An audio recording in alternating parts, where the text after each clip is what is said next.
Hey, Josh, welcome back to the Hidden White podcast. Great to have you here today. It's a pleasure, Lee, and thanks for having me. July 4th, 2022, we recorded our first interview together, episode 1043 on emotional intelligence, EQ. So it's certainly your area of expertise, I would say.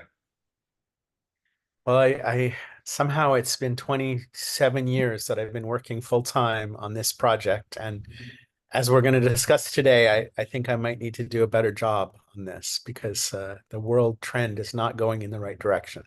Right. Okay. Good insight. And I will ask a question on that. 27 years on this in this field of study and field of work. Do you ever get bored, complacent? What keeps you going?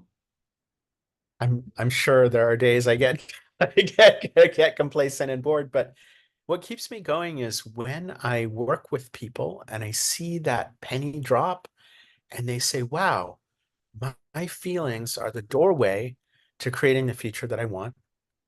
And I have agency.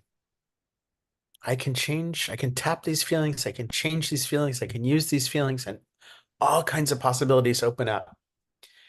And when I get to witness that, whether it's with an executive coaching client or whether it's in our certification programs or, a teenager that I'm getting doing some coaching with, there's like this liberation moment. And for me, that is phenomenal. Mm. Plus, I work with really awesome people. I mean, you can imagine, people who are like, yes, I want to work on emotional intelligence. They're Yeah, just really lovely human beings. So, it's good, huh? uh, So yeah. get to control, you sort of said, get to choose my feelings, get to own my feelings, get to have more agency in doing so. Yeah. What does that We use mean? the term, well, we use the term navigate emotions. And I grew up sailing. My dad was a retired Navy officer. Uh, it was a small boat that we sailed, but it was a lot bigger than me. Mm. And it's not like I could step out of the boat and like go shove, move it over here, right? Like when you're sailing a boat, you have to work with the wind, you have to work with the water. You have influence, but it's not the same as control. And you have to work with reality. You have to understand where you are and what's happening around you and engage that energy to help you move where you want to go. And I like this term navigating emotions much better than controlling or even managing Navigating. because Yeah. yeah, it implies that movement and that transformation and that harnessing, set the sails to get where you really want to go. Mm. Yeah, control sort of feels like you're trying to maybe push down some emotions, have more Yeah, of the that's how I ones grew that you up. love, whereas Yeah, I grew up you can't do shoving, that, shove these ones You can't away, do that. right? Yeah. And you can try, it just doesn't really work. I just had a great chat with another gentleman on the show, and he talked about letting the emotions flow through, basically, rather than what we normally do is try and control them in some way, find a release, Yeah, whether it's bottling yeah. them up or taking it out in anger and, all that sort of stuff. It doesn't allow the emotions to move forward and on. It just continues them on. What are your thoughts on that? If you believe, as I do, that there's value in feelings, Hmm. then how do we get the value? If we shove them in the closet and lock the door, Yeah. it's going to be hard to get the value. Yeah. So, from a neurobiological perspective, emotions Hmm. serve to focus our attention and energize us.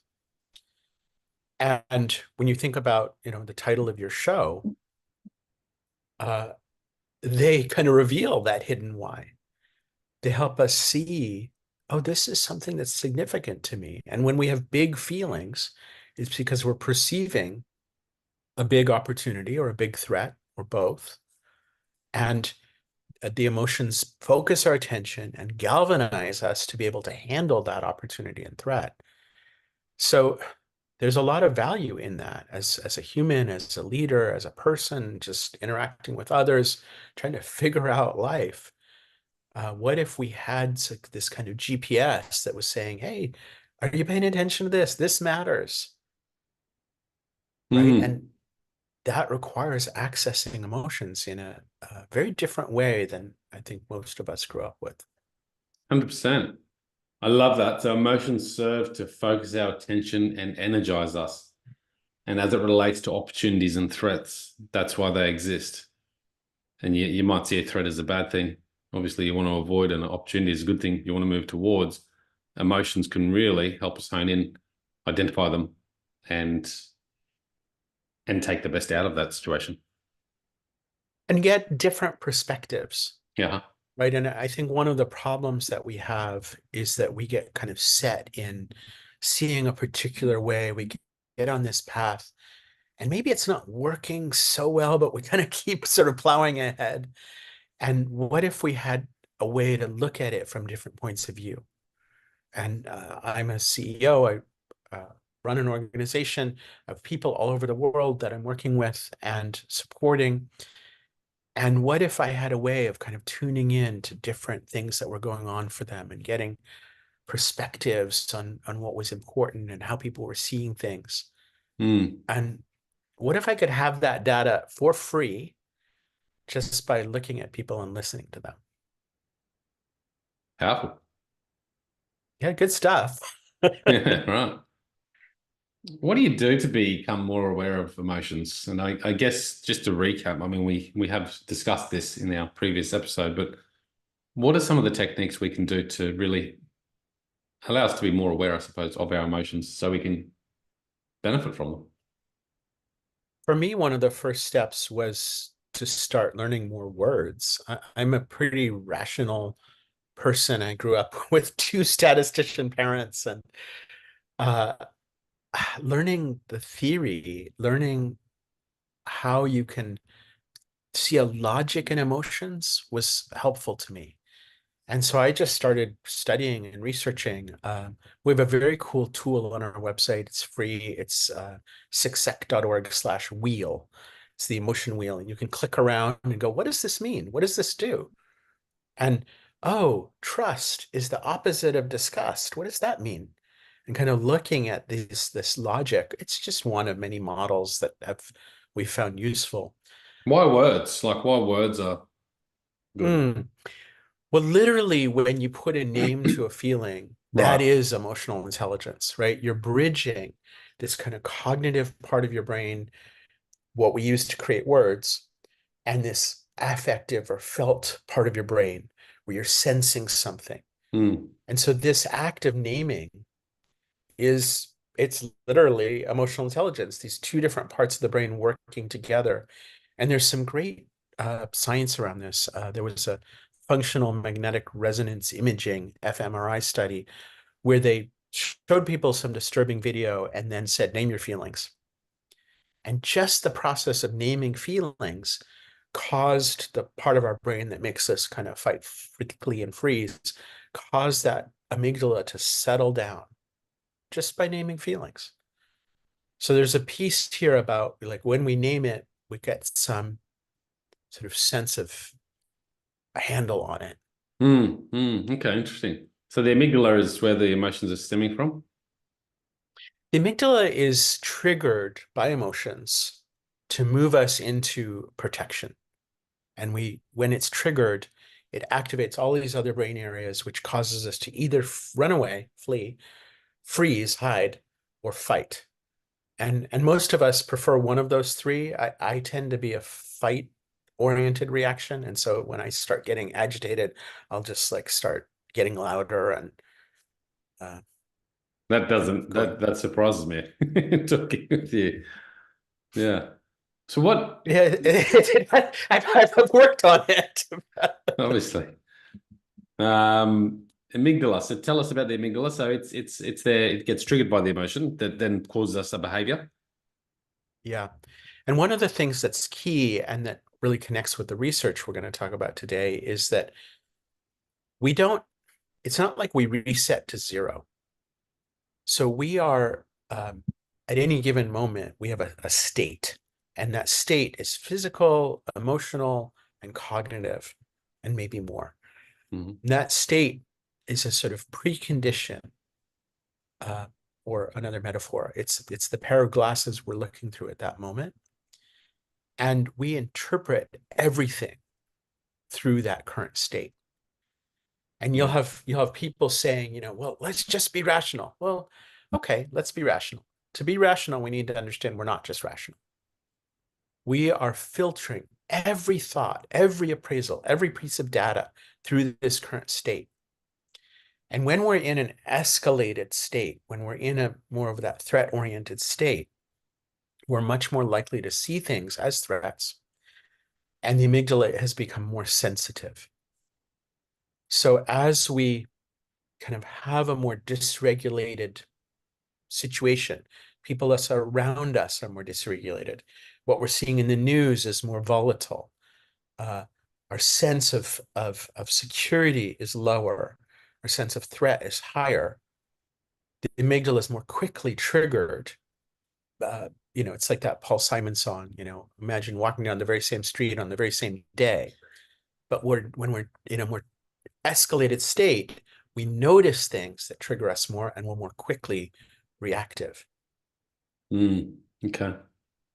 So let's get into this research. State of the heart of global 2024.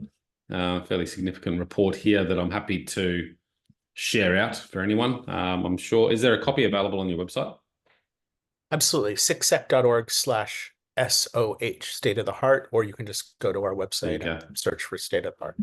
I can just stick the link in there. It's fascinating and alarming findings. Like you said before, you've been doing this for 27 years and perhaps hoping that it'd get better, but it seems like we're in what you call an emotional recession in this report. Tell us about that. Yeah, I keep year after year thinking, wow, this is really alarming. And this year, it's really alarming. We have 4 straight years of decline on every emotional intelligence competency, coupled with declines on all kinds of important life and work outcomes, including well-being. And what we're seeing is that something happened in 2020, and I assume it's the pandemic. As in statistics, we don't know why something happens.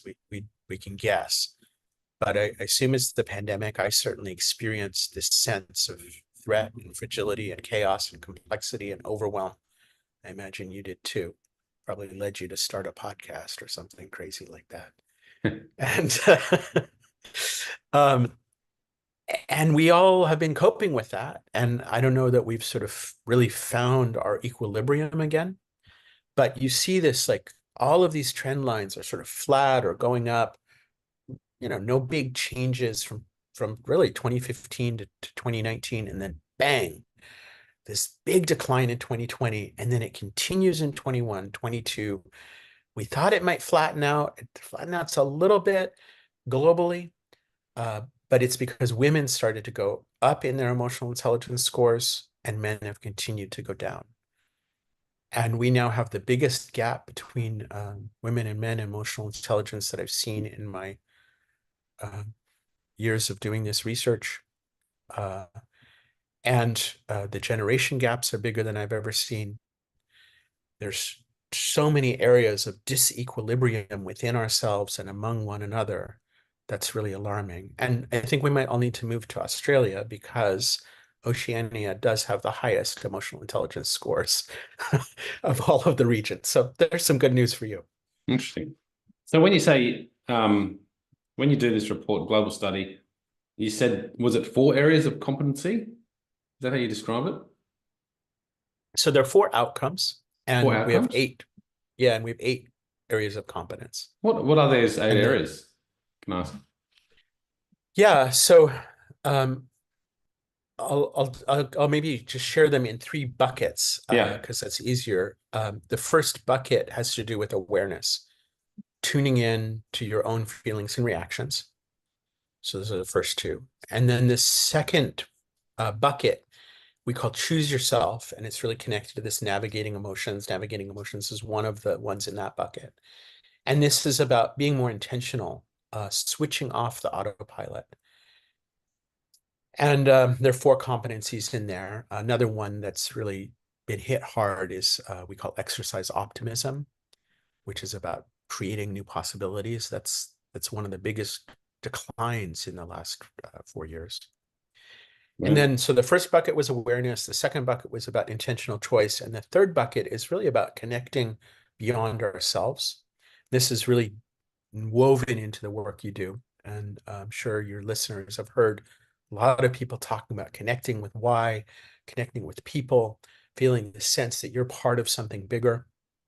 And in this last area, we call give yourself. There are two competencies: increasing empathy, which has gone down a bit, and pursue noble goals, which is that sense that there's a longer term purpose that we have and we can put it into action today. And that's one of the other biggest declines. Interesting, huh? When you talk about intentional choice, are there particular subcategories in that bucket? Yeah. So the first one is to stop and assess. We call that applying consequential thinking. That's where you kind of go, wait a minute, is this going the way I want it to go? Hmm. If no, then the next step is we call it navigating emotions, which is where you say, okay, so how can I direct this in a different direction? Engaging intrinsic motivation, which is about finding the energy that it's going to take to move in that new direction. And then exercising optimism, which is about seeing these new possibilities. And to switch transportation metaphors, I sometimes think about it as a train. And, okay, the train is going along the track. The Hmm. know yourself part is where you notice, oh, what train am I on? And you say, wait, this isn't the train I want to be on. That's that first stop. Um, but the train is fueled by emotion. So if I want to get this train going a different direction, I need to use that emotion, pay attention to it, handle it. It's going to take a lot of energy to move the train. That's it, an intrinsic motivation. Mm-hmm. Do I see any other tracks? And if I can't see other options, if I can't see another track, I'm just going to keep going the same way. So this exercising optimism is really crucial for being able to direct my path somewhere Mm-hmm. new. I have to be able to, Mm. maybe I'm not sure what it is, Yeah. but I know there is an option and I'm going to find it. So you've seen a big decline in that sort of area too. Yeah. So the three biggest losers, Mm.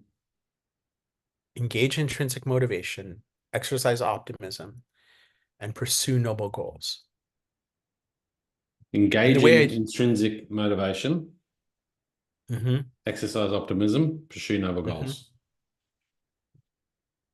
And the Mm. way I think about this, Lee, is, imagine it's a friend of yours. Okay. And you Yeah. haven't seen each other for a few years. And, you go out for a coffee and your friend says, you're like, hey, how's it going? And your friend says, I just really don't have any energy. You're like, yeah, that sucks. And your friend says, and there's nothing I can do about it. You're like, wow, sorry to hear that. Do you think, can you make the future better? No. That's a really painful place to be. Mm. And and your friend is a random sampling from 169 countries. This is a global phenomenon. Mm. And we've had uh, some pretty painful decreases in those. And by the way, the younger your friend is, the more likely it is that they're suffering from those effects. Wow. So a couple of questions. Um,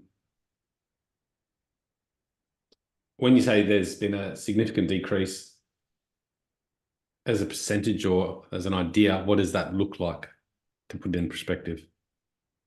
Right. So the overall loss in emotional intelligence is about 5% in Right. these 4 years. Okay. But it's not equal. So one of the biggest losses is exercising optimism globally, 8.5%. Pursue noble goals, 7.7. Engage intrinsic motivation, 7.7. So those three are the biggest losses. And as I said, it's not equal. So, on average, No. men have declined more, and and and younger women. people have declined more. So younger people declining in emotional intelligence, men declining more in emotional intelligence Yeah. compared to other gender, compared to females and compared to older demographics. Yep. Let's get into the nitty-gritty. What's causing, I don't know if this is part of your research, but I assume it is, what is causing this decline? Obviously, there's a whole heap of world issues that have happened in the last 4 years. But is it attributed to one thing? Is it attributed to tech, the pandemic? Yeah, there's a term that we share in the report, which is I found pretty descriptive. The term is meta crisis. And it's this sort of constellation of all these multiple factors that becomes its own snowball effect. Yeah. So we have all these factors from kind of economic uncertainty, social chaos, wars, info wars, cyber warfare that's going on all around us. We have social media algorithms that are optimized to extract our attention and make us more reactive. We have the highest level of loneliness in the history of the study of loneliness.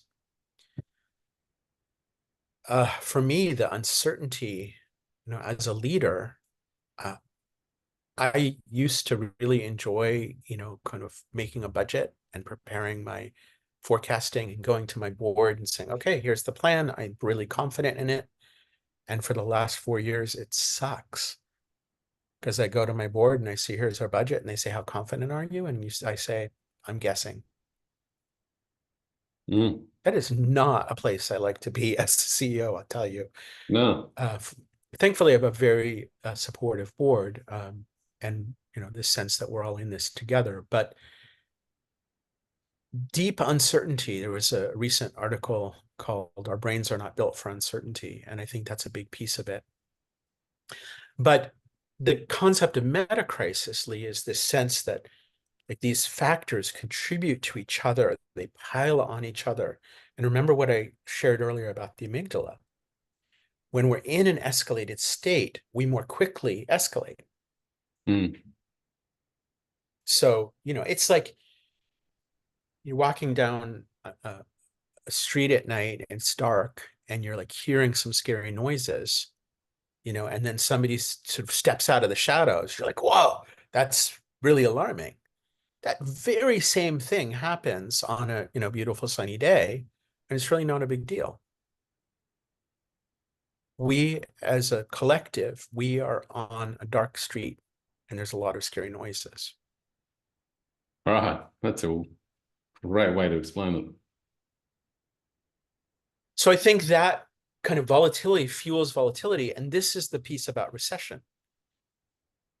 I've been explaining the recession concept by thinking about economic recession. Mm. So when you have an economic recession, there's a number of effects that kind of snowball together to cause the economy to contract. Mm. And, there's unemployment and there's a lack of cash available, and those kind of fuel each other, and then spending goes down. And as spending goes down, companies start saying, oh, we better hold on to our cash because we're not sure, there's uncertainty, and those things fuel each other. Mm-hmm. Yep. So an economic recession is a contraction, a sustained contraction of the output of our economy. I think an emotional recession is a sustained contraction of the input, the human energy that drives the economy, that drives the society. And I don't know how it's been for you and folks listening. We're hearing a lot about burnout. We're seeing a lot of data, including in the state of the heart research about burnout, this kind of human energy crisis. And that, as we kind of contract our energy and we're in this exhausted place, we have less to give. We have less effort we can put in. Mm. Mm. And we're seeing this sustained contraction in that input, that energy that drives society, drives life. Yeah. I guess in reference to the economic productivity and the output, we will go through that. but then we'll improve. Can you see the same mechanisms helping improve the emotional intelligence? Or Yeah. once depleted, does it become really too hard to, because it's a whole different thing, the human game and, output and productivity. Well, I mean, I'm not an economist, but my understanding is that if governments, businesses, people don't take action in a recession, it gets worse and worse and worse, becomes a depression, becomes a Great Depression. Mm-hmm. Mm-hmm. Right. And we've seen that a few times in history Mm. where, the sort of small contraction escalates or spirals downward. I think the same thing is true in an emotional recession. It's absolutely something we can address. And I think the antidote is very similar to an economic recession. It takes concerted, sustained efforts. In an economic recession, for example, one of the things that governments do is they make more cash available. They make it easier for you to borrow, for businesses to grow and say, okay, well, we need to infuse Right. cash into the Yeah. economy. So, all right, in an emotional recession, we have this lack of energy. So how do we infuse energy into society? How, as not just us as individuals, because we see this all the time, like, oh, Lee, you gotta, you're burned out. Go do yoga, man. Right? It's like, okay, yeah, sure, but like, can we do more? Is this just your responsibility to fix this? Mm. Or is this a shared responsibility? Well, it's got to be a shared responsibility. And I think that's in a similar way, this uh, economic recession, we take it seriously. And governments and businesses and individuals, there's a public-private partnership, which is like, we got to do something about this. And we have policy that we put in place. But I don't see that happening with the emotional recession.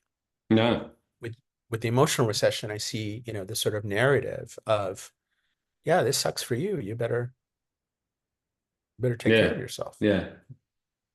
Leave it to the individual to try and figure out themselves, otherwise too bad, sort of thing. Which obviously won't be good for the society longer term if that's the mentality that we use going forward. What are some of the solutions you would propose for the government to look at as far as improving the emotional intelligence? Well, I see some governments paying more and more attention to well-being. World Health Organization is talking more about it. The US Surgeon General is talking about it and sort of saying we need frameworks, we need to invest in this. There is actually some money that's been going into well-being, but it's still very clinical. And there tends to be a focus on like, okay, well, let's have more therapists, which is great, I don't but that's still only addressing a pretty small group of people. I think we need millions of people with more emotion skills. And again, a governmental response to economic recession is to focus on job skills and job growth for the future. So what if we said, hey, you know what? We need social emotional skills at a widespread level. We need every teacher to learn these skills. We need every manager to learn these skills. We need every parent to learn these skills. Let's really make this stuff available at scale. Mm. And one of the things that the organization that I run has been doing is making social emotional skills available. Uh, we we pay our bills by selling this kind of training to corporations, but our largest project is entirely free and open source. It's our partnership with UNICEF World Children's Day, and literally millions of children and adults have gotten to start learning these social and emotional skills entirely for free in 200 countries and territories, driven by this incredible group of volunteers. So that is the kind of like infrastructure development. And I Mm.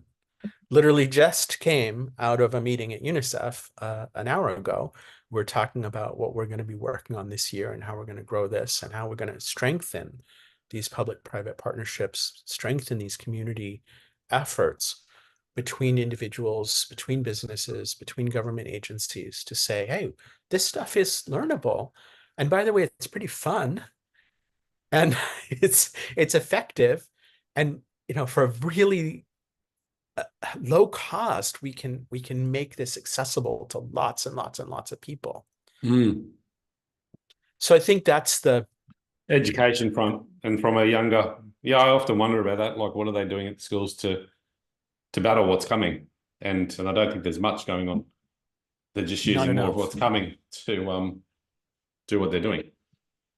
um, so yeah, not enough potentially. Is a more polite way to put it. The other Very in, thing, yeah. I'll just add, the other thing is from an organizational perspective. You Mm, think about, I just had a meeting yesterday with a leader in a huge organization saying, okay, what do we need to do to shift our culture with hundreds of thousands of people? How do we, like, what is the strand of DNA we can add here? And a lot of my work is in training coaches. And I found that coaching as a methodology is a really effective way for us to bring this into our organizational work, educational work, civic work. yeah. So, we're working with cities, we're working with big governments, we're working with large corporations to say, okay, so let's build these muscles. And coaching is a kind of process that we can use to strengthen one another in a non-clinical way. Mm. There's a lot of work to be done. I can see the burnout and the reasons, in my perspective of the world and what's going on, and in my own personal life of how this is Yeah. building up in people, and the reason for decline in these few areas that you talk about. So yeah, and if we don't do something about it, it'll obviously probably get worse and at a more rapid scale, I would guess. I would guess that as well. Have you got any forecasts for what's ahead in the next few years? Well, I'd love to be wrong, but I don't see enough effort being made right now. Yeah. And so my guess is it's going to be worse. Hmm. I see political polarization increasing. I see this kind of, we've had, the hottest summer on record for 4 years in a row. Uh, maybe, maybe it won't be 5 years, maybe it will, but that the sort of the wobble, the instability There's uncertainty and seems, tension. Mm. yeah, that seems to be increasing. And the way we react to that is, again, to become more volatile. Yeah. And volatility is exactly what we don't need Mm. in this situation. Yeah. Josh, been a fantastic interview. Thank you for coming on again today. I'll put all the links in the show notes. The website, guys, is 6seconds.org. So check it out there and reach out to Josh and thank him for coming on the show as well. Josh, thank you so much. Second round. Great. Love Thank your you, Lee. work. Thanks, everyone. Keep up the good work, mate. Till next time, peace, passion, and purpose. See you soon. Thank you. I don't know Thank how to you. That stop was this. fantastic conversation.